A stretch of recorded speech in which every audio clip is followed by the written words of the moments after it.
Полицијата и јавниот обвинител мора веднаш да превземаат мерки против насилникот Максим Димитриевски, бидејќи постои сериозна загриженост дека истиот може да го повтори делото.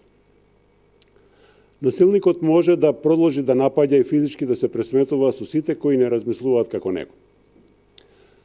Неколку дена претходно и председателот на општинската организација на СДС во Куманово нападна и повреди граѓанин кој учествуваше на мирен и достоинствен протест за заедничка Македонија и чиј единствен греф беше што си ја сака татковината и не дозволува криминалците да ја раскршмуваат и да реализираат тирански платформи.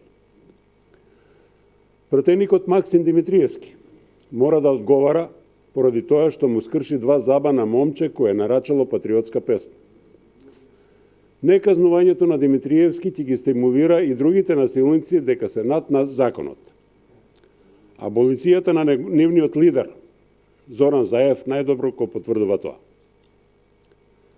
Криминалците од СДС се уценети. Ако не ја реализираат тиранската платформа, ќе заглават по затвори. Народот не им го дозволува тоа. Од тие причини, од ден на ден стануваат се понервозни. Лицемерие и безобразлук. Пратеникот на СДС Максим Димитриевски нападна момче само затоа што пеело македонска народна песна. Наместо да се извини пред целата јавност и покрај кривично да поднесе и морална одговорност, како сериозен политичар, како маж, тој дрско и безобразно се обидува преку совите медиуми да ја манипулира јавноста, тврдејќи дека момчето само се повредило и си го скршило забите, а 6 полицајци кои го нападнале со пиштоли не успеале ниту да го изгребат.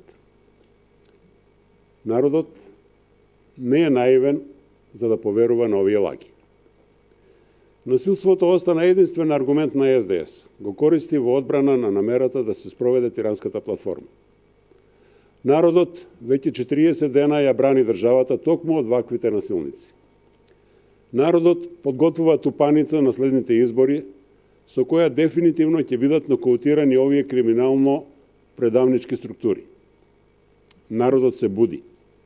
Македонија е на нозе.